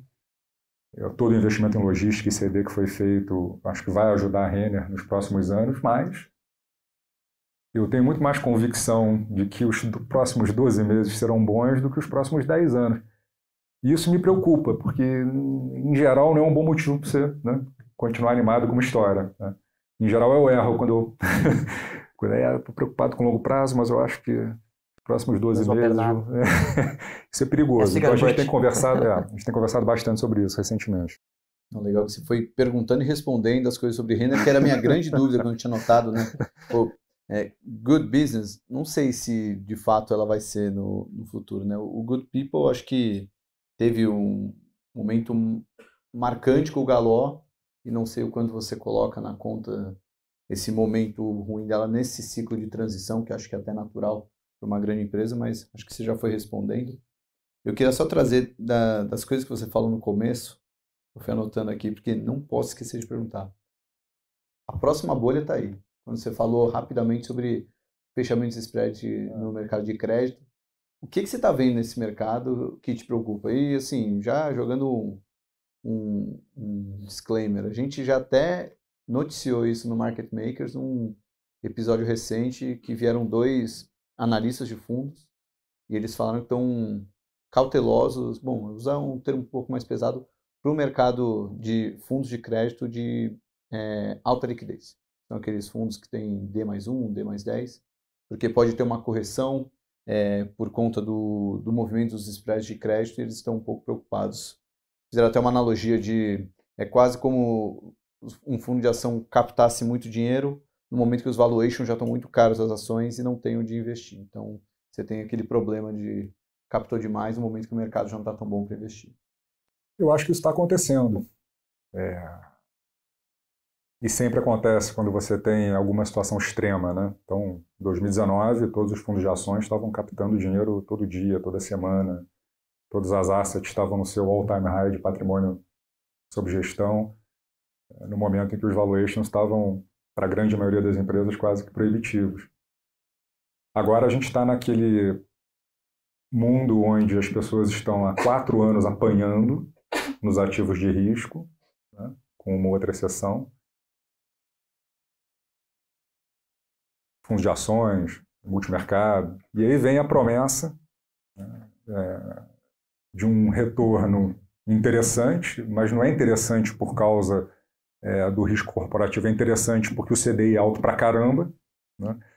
Não é por causa do mais 1,5 que você recebe para investir ou numa debênture ou num título de dívida de uma empresa que está mais de 3 vezes EBITDA alavancada. Isso o número que ela diz para você, né? Porque quando você vai destrinchar ali as demonstrações financeiras, isso é outra coisa que precisa ser mais padronizado no Brasil. Então o cara desconta recebível e não informa adequadamente que desconta recebível. No release, então, é uma festa. As empresas falam o que elas querem e não tem nenhum escrutínio em cima dos releases, né? Porque os ITRs, está dito ali, se desconta recebível, se não está, se faz risco sacado, se tem alguma postergação de fornecedores, isso deveria ser dito no ITR e nas demonstrações anuais. Mas nos releases, infelizmente, 95% das pessoas só lê o release, a empresa coloca o que ela quer. Então, via de regra, você pega grupos, né, 3 vezes e meio alavancado, quando você faz a conta toda, eu considero o desconto recebível como dívida, né? Porque eu tenho a receber, o meu negócio ele tem um determinado ciclo de caixa. Se eu for parar o meu negócio amanhã, né, esse recebível que eu antecipei, ele não vai entrar no meu caixa nos próximos meses e eu vou ter que tomar dívida. Então é bastante comparável, né? Se você não quiser considerar como dívida, na pior das hipóteses, você tem que descontar o custo financeiro desse desconto de recebível do seu EBITDA. Porque você não está tendo aquele lucro que você está dizendo que está tendo. Então, por exemplo, hoje a contabilização no Brasil, se eu vendo uma geladeira em 10 vezes sem juros, eu vendi a geladeira a R$100 para ganhar R$5 de lucro líquido numa geladeira que eu vendo por R$100. Só que eu vendo em 10 vezes sem juros. E no dia seguinte eu preciso levantar dinheiro para financiar a minha operação e eu vou descontar esses recebíveis com alguma instituição financeira.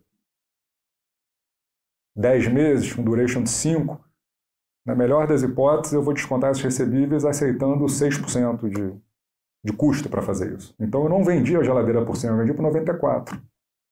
Só que no meu EBITDA vai estar lá os 10 que eu ganhei de EBITDA, e esse custo financeiro vai estar ali no resultado financeiro, né? E o mercado aqui é apaixonado pelo tal do EBITDA, né? Que é uma métrica que diz muito pouco. Em geral, diz o que a empresa quer que você ouça, né?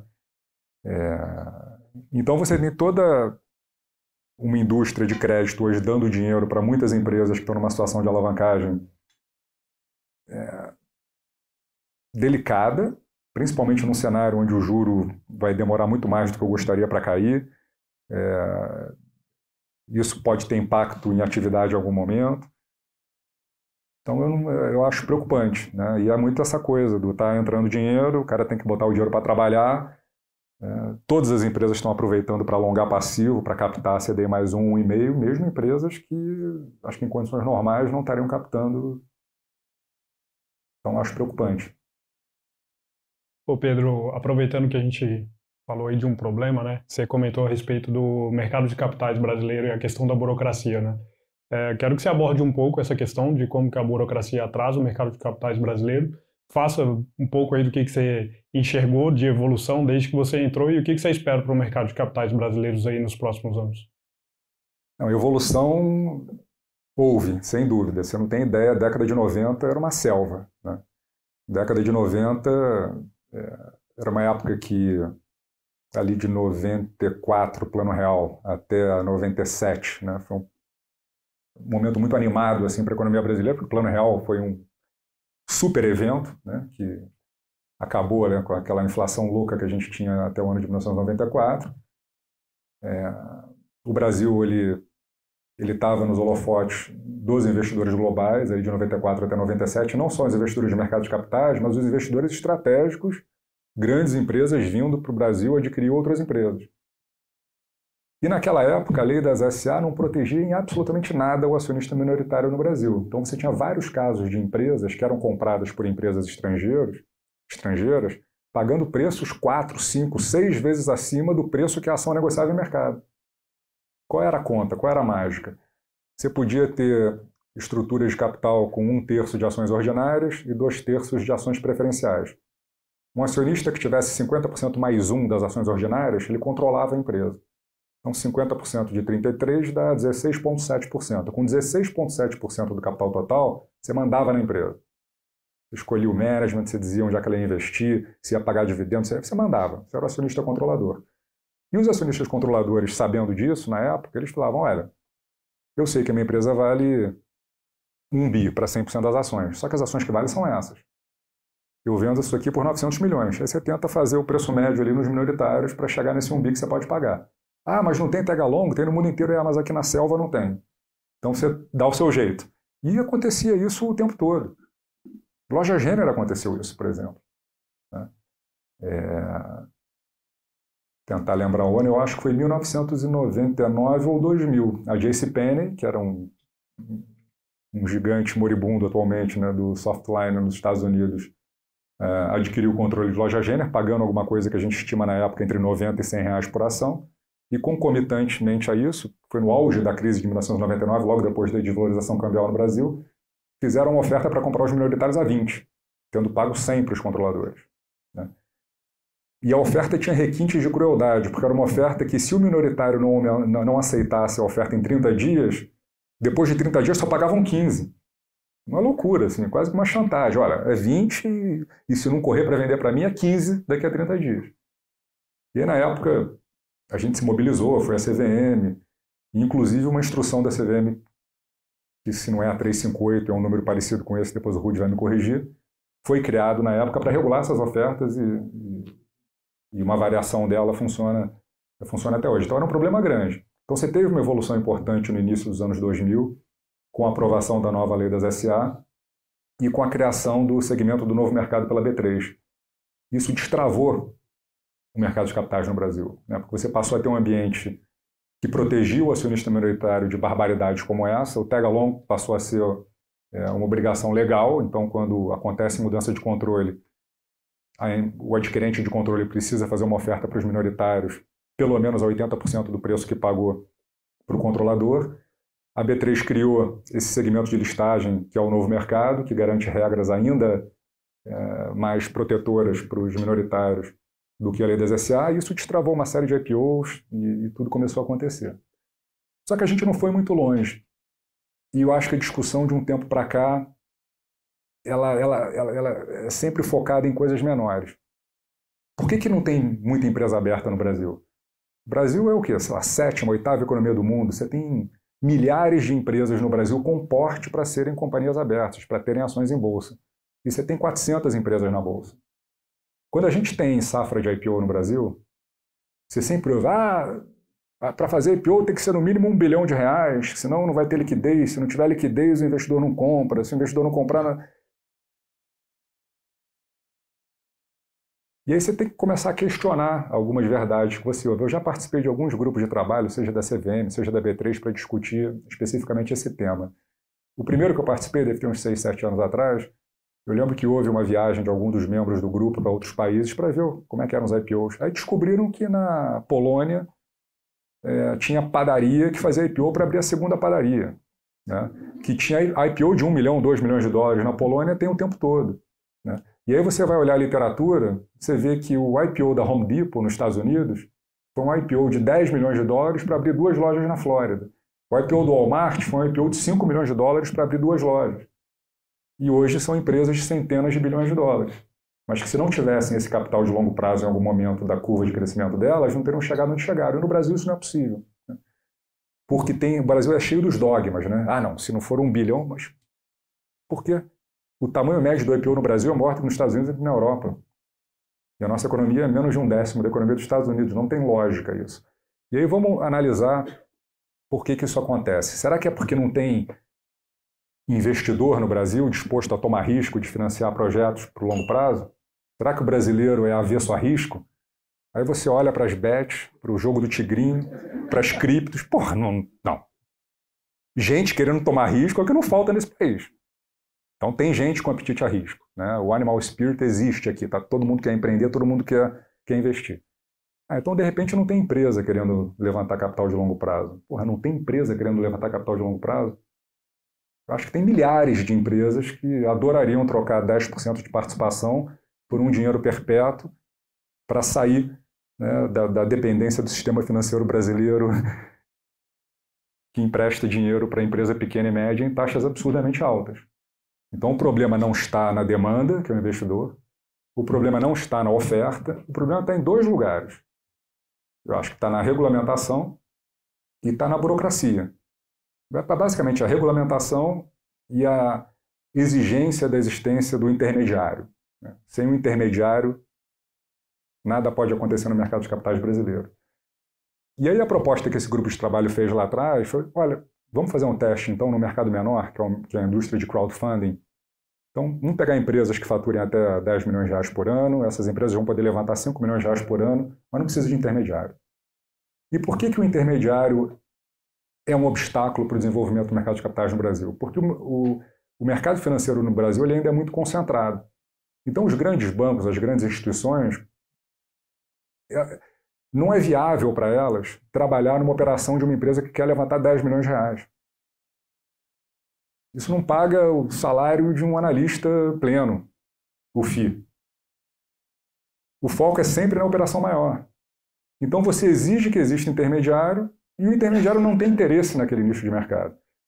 Então, quando a regulamentação do crowdfunding foi aprovada, surpresa. Deals, eu acho, até muito piores, mas hoje você tem transações de crowdfunding acontecendo, né? Nos últimos 5 anos você deve ter tido um múltiplo do que houve de IPO no Brasil, simplesmente porque você facilitou, né? Eu lembro que quando a gente fez o fundo de private equity que comprou lá a divisão de negócios que virou a Priner, isso é uma outra, acho, maluquice nossa, né? Quer dizer, quem é que pode investir num fundo? Então, investir nas bets, jogar no tigrinho, comprar cripto, qualquer um pode. Agora, quando eu fiz um fundo de private equity para comprar participação numa empresa e o CFO dessa empresa quis investir no fundo porque ele acreditava, ele não pôde. Porque esse fundo era para profissional, e aí o cara, para ser considerado investidor profissional, ele tem que ter no mínimo 10 milhões de reais de patrimônio. Se ele não tiver 10 milhões de patrimônio, ele não podia colocar dinheiro nesse fundo. Como tem os fundos pré-qualificados também, que o cara acima de... Então, tem um critério absolutamente contraproducente, que tem a ver com esse paternalismo de querer dizer quem é que pode correr determinado risco, quem é que não pode correr determinado risco, que cria uma regra louca, onde o CFO de uma empresa não pode investir na empresa que ele conhece melhor do que todo mundo, porque ele não tem 10 milhões de reais de patrimônio. Agora, se chegar um jogador de futebol amanhã, esse cara pode, o cara tem 10 milhões de reais de patrimônio, ele sabe o que está fazendo, ele vai botar dinheiro aqui no fundo do Pedro, só vai ter de volta daqui a 8 anos. E são coisas relativamente fáceis de serem endereçadas. Eu acho que o regulador tem que dar um pouco mais de poder para as pessoas. Tem que estar claro os riscos, né? Eu lembro que eu até brincando eu sugeri, da mesma maneira que você tem hoje nos maços de cigarro, aquelas fotos que são repugnantes, né, para a pessoa ver o que ela está fazendo quando ela vai fumar um cigarro, eu falei, vamos criar um termo simples, né, dizendo que esse fundo é arriscado, esse fundo não tem liquidez, bota uma foto do cara sendo expulso de casa pela mulher porque perdeu dinheiro investindo no fundo, sei lá, mas deixa o cara tomar a decisão, né? Mas não, aí ficou tentando proteger, criar. Nos últimos 2 anos, fez-se um esforço, eu vejo mentes brilhantes do mercado trabalhando para tentar melhorar a regulamentação, etc., e saiu uma nova regulamentação para os fundos. Eu acho que nenhum desses pontos centrais foram endereçados e foram atacados. Nenhum. Eu acho que criou uma complexidade maior. Aí você olha ali, trabalho danado, gente pra caramba envolvida. Vem cá, isso aqui vai destravar o mercado de capitais no Brasil? Isso aqui vai fazer com que mais empresas abram capital? Isso aqui vai fazer com que, ao invés da gente ter 700 mil pessoas que investem em fundos, a gente passe a ter as mesmas 30 milhões que investem em bets? Não vai. Porque você não está discutindo como facilitar a jornada do investidor que quer correr risco para que ele chegue até a empresa que quer emitir um título. Você não está facilitando. Eu pergunto às vezes, cara, o que eu preciso fazer para que a pessoa possa comprar a cota do meu fundo da mesma maneira que eu compro essa garrafa de água mineral ali, só batendo aqui no cartão de crédito.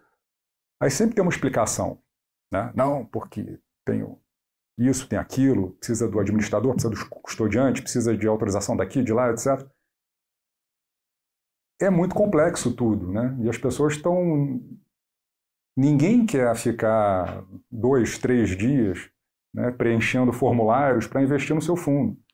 Agora que você é concorrente nosso, você vai ver. Às vezes você vai arrumar um amigo teu, né, que vai querer investir lá no Market Makers FIA, e aí você vai falar, tá, bom, se ele tiver conta no BTG ou na XP, na plataforma, é relativamente fácil. Mas se não tiver, porra, o cara tem que querer muito, Salomão. O cara tem que gostar muito de você, achar o teu fundo muito bom, porque dá trabalho, é chato. E não precisava ser assim. E eu estou convencido de que isso é o que trava o desenvolvimento do nosso mercado, porque não tem fundamento para isso. Você tem gente querendo comprar, tem empresa querendo emitir, só que a regra é morosa e algumas exigências como intermediário e a questão da qualificação do investidor, que ninguém quer falar sobre isso, mas deveria, né? Eu acho que são grandes atravancadores. Ele é nosso sócio e você é o presidente. Você está lá na Mills, pô. Então, calma aí, a gente não é tão concorrente assim. Ô, Mate, a gente está chegando perto do final. Eu queria saber de teses. Primeiro, se o Sherman passou por tudo sobre Mills e Priner, ou se você queria falar alguma coisa a mais. Acho que a gente vai começar agora, então. Então vamos para as teses, porque como é episódio com plateia, a gente tem que cumprir alguns ritos aqui. Então a gente tem 20 minutos aí para falar de teses. Eu tenho uma curiosidade. O Pedro lá no Conselho da Mills, como foi a decisão de entrar em linha amarela? Porque acho que foi algo que não aconteceu durante muitos anos, e aí, quando foi 2021, a Armac fez o IPO, todo mundo viu o valor que tinha, talvez, investir em linha amarela. Como que foi essa decisão ali dentro, até com a família Nath ali apoiando e suportando esse crescimento, sendo que no passado a empresa cresceu e sofreu? Só um passinho atrás, o que é a linha amarela? Se quiser explicar você, Mate, já está...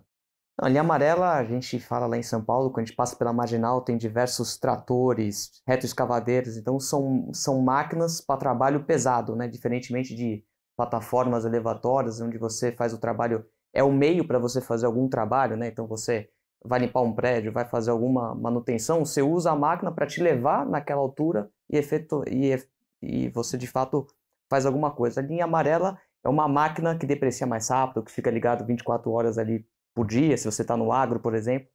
E então, acho que é mais ligada a obras de infraestrutura, mais ligada ao agro e máquinas que depreciam mais. Mas é um setor muito maior do que o de plataformas elevatórias, né? Acho que é 20 vezes maior do que o de plataformas, que a Mills entrou muito recentemente ali com a Tri-Engine, né? Como que foi essa decisão? É uma decisão que demorou pouco mais de um ano para amadurecer. A Mills, ela tinha, até 2, 3 anos atrás, a divisão de equipamentos leves, que são as plataformas aéreas, onde a Mills domina o mercado. A gente tem 25% de market share, o segundo player tem 7%, alguma coisa nessa ordem de grandeza. E a gente tem uma capilaridade muito grande, porque a Mills tem filiais em praticamente todos os estados brasileiros, são 52 filiais hoje, então a gente consegue atender os clientes, as obras, os clientes industriais em todo o país. Então a gente fez um estudo profundo, com a ajuda, inclusive, de uma consultoria, para mapear possíveis avenidas de crescimento, na medida em que a gente já é dominante no mercado de leves, então é muito mais uma questão de manter essa posição de dominância nos próximos anos.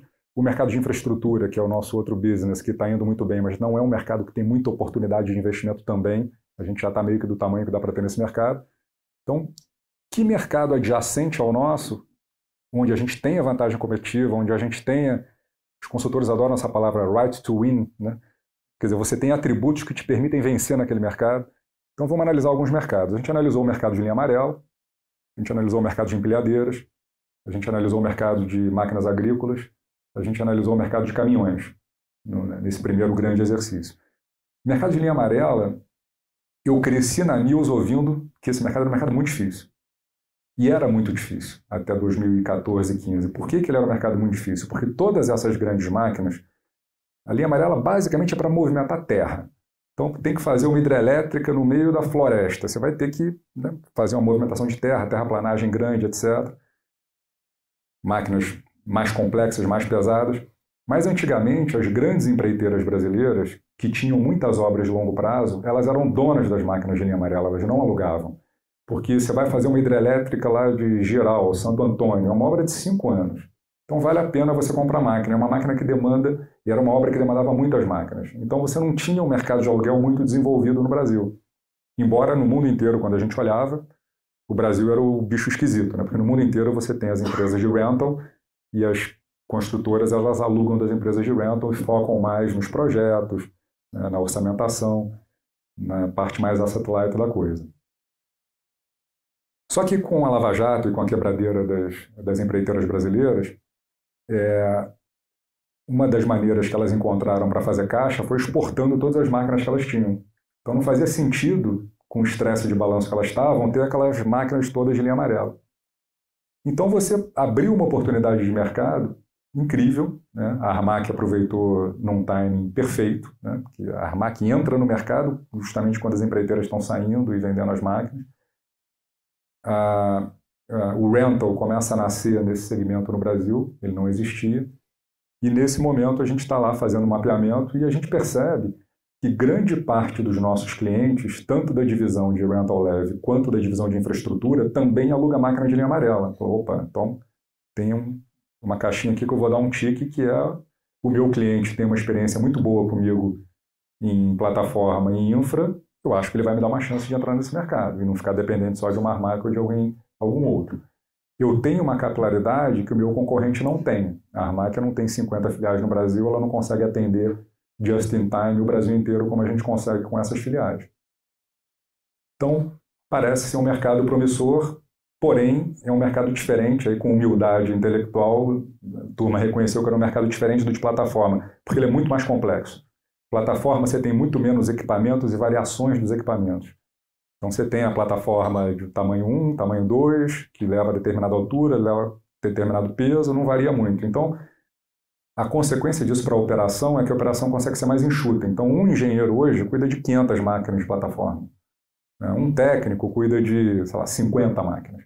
Linha amarela é um Lego que você não tem ideia assim, da complexidade. Então, cada retroescavadeira, cada motoniveladora tem uma particularidade, tem um tipo de pá, tem um tipo de garra, tem um tipo de unha que vai bem em um determinado terreno, mas não vai bem em outro. Então, se a máquina vai trabalhar no agro, você tem que ter um determinado tipo de esteira. Se vai trabalhar dentro de uma mina da Vale, é um outro tipo de esteira. É bastante complexo. Então, a gente entrou adquirindo a Triangel, os caras eram especialistas ali no agro, e está sendo, hoje a Triangel fatura 60% a mais do que faturava quando a gente comprou, né? Só que a gente entra no mercado de linha amarela num momento de margens apertadas, né? O mercado de linha amarela está com margens hoje mais apertadas porque o preço das máquinas subiu muito nos últimos anos. Então hoje nós competimos com empresas que compraram máquinas a preços 30%, 40% abaixo do nosso. E quando ele vai precificar o contrato, ele não faz a conta de custo de reposição da máquina, quanto é que a máquina está valendo hoje. Quanto é que eu paguei na máquina?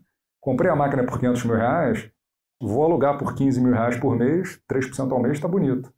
Só que eu paguei R$1 milhão na máquina. Então eu estou competindo com um cara que força hoje, né, o nosso retorno está bem próximo ali do custo de capital.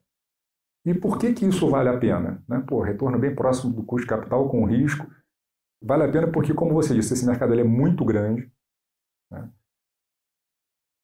Acho que não chega a 20, mas talvez porque tem alguns mercados que a gente não quer entrar em linha amarela. Então, quando você ajusta por isso, é 7, 8 vezes maior do que o mercado de... E essa situação de desvantagem de custo, nossa, é temporária, porque essas máquinas a cada 4, 5 anos são renovadas, né? Porque ela começa a performar mal, então o cara tem que vender e comprar uma máquina nova para que a conta volte a fechar. Então, à medida que esse parque vai sendo renovado, todo mundo vai ficar com um custo parecido e lá na frente eu vou ter um custo mais baixo, porque hoje a gente é o terceiro player do mercado, Armac, Vamos e Mil, e lá na frente a gente vai ser o número 2, o número 1, eu acredito nesse mercado, então a gente passa a ter a vantagem que a gente tem na plataforma. Mas o que nos atraiu foi isso, quer dizer, é um mercado grande, que na média do ciclo ele é rentável, são clientes que já são nossos clientes em outras divisões, a gente tem capilaridade para atender no Brasil todo. Entrou em empilhadeira recentemente também, né? Entramos em empilhadeira há pouco tempo e está tão animado quanto. E aqui a empilhadeira, acho que a gente tem uma enorme oportunidade, porque a mesma ameaça que a gente tem em plataforma leve, que é o chinês, entrando com uma máquina mais barata, isso pode pressionar o rental rate nos próximos 2 anos, na empilhadeira isso é oportunidade, porque a gente na empilhadeira é relativamente pequeno. Então, acho que esse ano, imagino que a gente conversou muito sobre isso recentemente, a gente deve ir para a China, fazer o que a gente fez com os leves no ano passado, fazer uma rodada grande lá com os fabricantes de empilhadeira. É impressionante o tamanho das empresas lá comparado com o resto do mundo. Então, eu acho que a gente pode ser o disruptor desse mercado aqui, né, agora que a gente está entrando. Então, o mercado a gente está bastante animado, né? Então, a Mills hoje é uma empresa que tem um negócio bastante sólido, 2 negócios bastante sólidos, né? O de plataformas, equipamentos leves e de infraestrutura, que geram um lucro e um caixa muito importante. O mercado não paga muito por isso. A gente vê a ação negociando a 8 ou 9 vezes o lucro que ela vai fazer esse ano. 4,5 vezes EBITDA, é muito barato. Mills já negociou no passado a 20 vezes lucro. Ela podia multiplicar por 2,5 para negociar no múltiplo que ela já negociou no passado.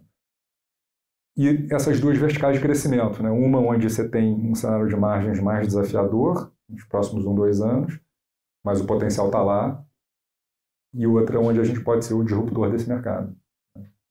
E esse cenário de máquinas chinesas impactando leves, o que você falaria sobre isso? Porque são máquinas já antigas, né? Que ela tem, acho que frota deve ser uns 10 anos. Acho que um risco que o mercado enxergava nela era ter que fazer um CAPEX de renovação dessa frota. Uhum. Só que somente vai fazer isso se tiver um retorno adequado para isso. Sim. O que talvez não seja o momento ainda, né? E ela é a maior desse mercado, talvez ela tivesse um potencial para renovar essa frota melhor do que os outros. Uhum. Só que com essas frotas chinesas, acho que o Cari até falou que esse ano vocês só compraram, né? A gente só comprou máquina chinesa. Qual o risco que você enxerga para esse negócio que vai bem? A máquina chinesa é uma oportunidade para a gente fazer a renovação da frota. Como você falou, são 9 anos de idade média na frota hoje, mas como dentro desses 9 anos tem um período pandemia, a ociosidade foi alta, então esse 9 ele faz parecer que a máquina é mais velha do que ela é, mas ela rodou menos do que uma máquina de 9 anos rodaria. Então o justo seria pensar em 6, 7 anos, mas de qualquer maneira, em algum momento essa renovação vai acontecer e ela vai acontecer num patamar de preço menor do que a gente imaginava um tempo atrás. A gente consegue hoje preços melhores do que os nossos concorrentes comprando dos chineses. Mas o chinês é muito agressivo, então ele dá financiamento para os concorrentes menores. O gap de preços existe, mas é um gap de 10%, 15%. Então existe hoje um incentivo para a entrada de máquinas no Brasil, que ainda não estão pressionando o preço das diárias. Então a gente ainda está trabalhando ali com um rental rate que está em 3,8% ao mês, que é bastante saudável, né? E a gente tem a base de custos hoje bem depreciada. Então, o ROIC desse negócio é um ROIC elevado, acima de 20% ainda, né? Mas a gente não está... não nega que vai ser... não nega que tem uma pressão na diária de aluguel para os próximos 2 anos. Então, a máquina que eu alugo hoje por R$1.000 a diária, talvez daqui 1 ano e meio, 2, eu continue alugando essa máquina pelos mesmos R$1.000 a diária. Por quê? Porque o concorrente está entrando com uma máquina que está com preço cada vez mais baixo, eu vou concorrer com ele. E como é que a gente está reagindo a esse desafio, né? Então, a gente tem uma política de pricing hoje muito mais inteligente do que a gente tinha até pouco tempo atrás. Então, você tem pricing por máquina, por filial. Você tem algumas filiais que têm um nível de rentabilidade muito bom e uma intensidade competitiva pequena, onde eu consigo praticar um preço maior. Outras, como São Paulo, que são mercados mais competitivos, que às vezes a gente trabalha para não deixar muita gordura para concorrente se animar e importar máquina. Então, tem uma gestão de pricing sendo feita que eu acho que é suficiente para que a gente tenha ali uma manutenção da geração de resultados de plataforma nos próximos anos. E tem um outro vetor que a gente não está falando aqui, mas que é um vetor de longo prazo importante, é que a gente ainda usa muito pouca máquina no Brasil, quando compara com os países vizinhos, quando compara com os países desenvolvidos, então nem se fala. A gente ainda usa muitas soluções pouco eficientes, tipo andaime para algumas coisas, ao invés de máquina. Então você tem ali uma utilização de máquinas por 100 mil habitantes no Brasil, acho que são mais ou menos 20 máquinas. Aí você olha aqui em volta, Chile 35, Argentina tem mais, então ainda tem uma um potencial de aumento de penetração para mitigar essa eventual pressão nos rental rates do chinês entrando em leve. Né? Sabatina com o conselheiro feito. Vai lá, Salomar. Josu, quer fazer mais uma? Dá tempo ainda de fazer o ping-pong. Eu vou fazer o ping-pong então. Aí se quiser depois a gente faz uma... Eu separei uma pergunta aqui, cara, de encerramento. Xermão, única parte ensaiada, já te mandei. Quais são as perguntas ping-pong? Um livro de mercado, um livro tema livre, uma anti-recomendação de livro, uma música, e por quê? Só uma música, hein? Você estava lá atrás falando, não, quero falar duas. Não, uma só. Tem que mostrar. Aqui é concentrada, aqui é 100% disso. E um convidado que você gostaria de ver aqui, contando a história dele pra gente aqui. A gente pode vir pro Rio também ver ele, ou ele lá em São Paulo, mas tanto faz. Vamos começar pelos livros, mais fácil. Livro de mercado e um livro tema livre.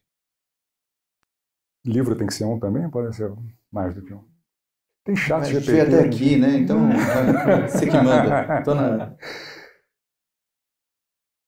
Porque tem um que fala diretamente de muito do que a gente falou, de investimentos, e para sair um pouco de Buffett, que eu sempre falo muito dos livros do Buffett, eu gosto muito do Margin of Safety, do Seth Klarman.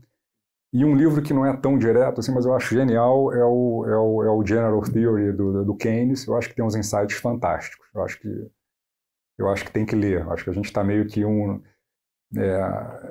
eu sou até heterodoxo quando eu recomendo um livro do Keynes nessa discussão no Brasil, que é polarizado em tudo, inclusive nisso, mas eu acho que tem insights fantásticos, principalmente no capítulo que tem um pouco mais a ver aqui com a nossa discussão de investimentos, que eu não lembro exatamente o número do capítulo, mas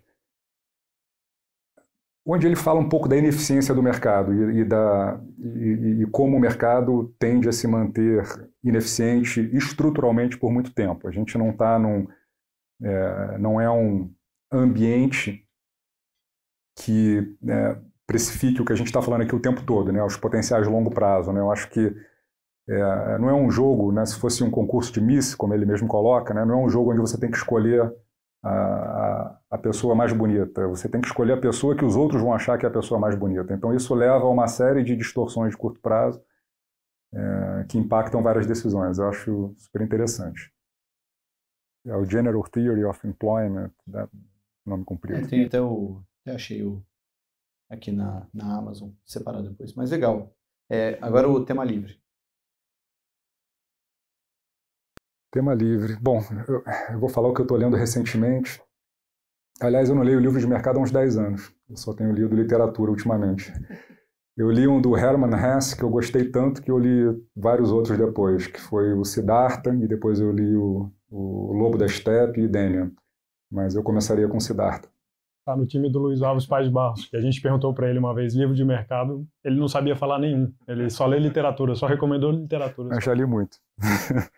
Agora, o anti-recomendação de livro. Essa só tem downside, né? Não tem não. Você vai falar o quê? Um estrangeiro, o cara não vai se importar. Quer dizer, não sei, né? Vai saber onde o market maker vai estar daqui a alguns anos. Eu não gosto muito de autobiografias. Então, se eu puder, uma resposta generalista, e não gosto de pseudo-filósofos viesados, mas não vou dar nome também. Eu tenho lido muita filosofia. No Q&A ele abre, mas já desligando a câmera fica mais tranquilo. Uma música e por quê? Pode ser uma por gênero musical? Vai, né? manda, né? Eu queria falar de... Só falei, não coloca o hino do Flamengo, que esse episódio vai depois, daqui 10 dias, pode envelhecer mal. Eu acho que no Rock Time do Pink Floyd, Bossa Nova, Samba de Verão, eu acho fantástico, ainda mais por ter sido feita quando o cara tinha 20 ou 21 anos de idade, eu acho incrível. Samba mais moderno, Coisa da Pele, do Jorge Aragão, acho fantástica também, mas gosto de Timoneiro, do Paulinho da Viola. E Fly Me to the Moon é uma que me marcou também, bastante. Então, bem em cima do muro. Bem, parece até um fundo multimercado, assim, bem diversificado mesmo. Legal. Agora, um convidado que você gostaria de ver aqui, contando a história pra gente. Tem que ser gestor de mercado? Não, pode ser qualquer pessoa. De preferência viva. Que fica... Eu queria ver o Fábio Alperovitch. eu gosto do Fábio. O Fábio, quando tudo era mato, lá quando eu comecei na década de 90, ele já estava fazendo Value Investing. E ele tem, acho que, opiniões bastante fortes sobre temas importantes e relevantes. Eu acho que é uma voz importante também de ter espaço. E tenho muita curiosidade também para ouvir o próximo presidente do Banco Central. E acho que seria legal tê-lo aqui. Eu não sei se as pessoas fizeram o dever de casa sobre ele. Ele tem livros publicados. Ele tem livros publicados, inclusive, em parceria com outro economista que é super polêmico, né? Então, acho que é importante ouvir, né? Eu acho que a gente tem que ouvir opiniões diferentes também, e até para conhecer melhor o próximo, acho que seria valioso. Bom, eu vou encaixar. Quer soltar uma e última? Então, manda lá. Não é nenhuma pergunta, né? A gente está aqui nesse evento com o M3, com os membros do M3, mas tem muita gente que vai assistir aqui só pelo YouTube, né? A gente vai abrir daqui a pouco para um Q&A. Se você puder deixar uma mensagem aí, eu acho que a gente já estava querendo te escutar, já tinha bastante tempo aí, já passamos dos 100 episódios. Puder deixar uma mensagem para os investidores que nos acompanham aí, esse momento difícil de mercado, para quem está tentando fazer Value Investing aí no Brasil, seria legal de escutar. Eu até só para dar número para isso, que era bem minha última pergunta, eu abri agora, a gente está gravando no momento que o mercado está aberto, e o mercado de juros futuros, janeiro 2026 até o janeiro 2033, estão quase todos ali na média 12,5% ao ano, né? Então, tudo bem que isso não significa que o juro vai ficar em 12,5%, mas tem grande chance de a gente voltar a viver com um juro tão alto assim. Enfim, para investidor de ação, talvez não seja o cenário mais propício. O que você diria para eles? Bom, eu, ano que vem, faço 30 anos como investidor de mercado e acompanho atentamente há 30 anos o cenário de investimentos no Brasil. Eu não acho que a gente esteja nem próximo de situações dramáticas que a gente já viveu nesses últimos anos. Eu acho que tem um pouco de histeria coletiva, eu acho que tem um pouco de um processo ainda de transição que está acontecendo. Eu acho que tem coisas boas acontecendo também, não são só coisas ruins. E eu acho que os preços estão hoje desconectados da realidade. Você tem um país que está crescendo 3% ao ano, você tem quase 300 bilhões de dólares de reservas cambiais, você tem uma balança comercial ultra superavitária e crescente nos próximos anos, porque a gente é muito bom, né, em tudo que você tira da terra e vende para o mundo, seja petróleo, seja comida, e vai continuar sendo. Isso vai garantir uma sustentabilidade nas contas externas, que é o que há de mais preocupante, que é o que quebra os países, né? Porque a nossa moeda a gente emite. É óbvio que ninguém quer emitir moeda para resolver o problema que a gente tem hoje. A questão fiscal é um problema, mas é um problema absolutamente sanável, né? Você não tem você tem vários potes de dinheiro, né, que com um pouco de paciência, um pouco de conversa, um pouco de discussão, um pouco de convencimento a gente deveria conseguir conquistar. A gente conseguiu uma reforma tributária que ninguém acreditava que fosse possível no Brasil, né? Ninguém acreditava. Acho que o Brasil é um manicômio fiscal e a gente tem uma evolução importante que vai ter impacto nas empresas, vai ter um período de transição complexo, onde talvez a burocracia aumente e vai aumentar, mas a gente vai chegar num lugar melhor do que o lugar que a gente está agora.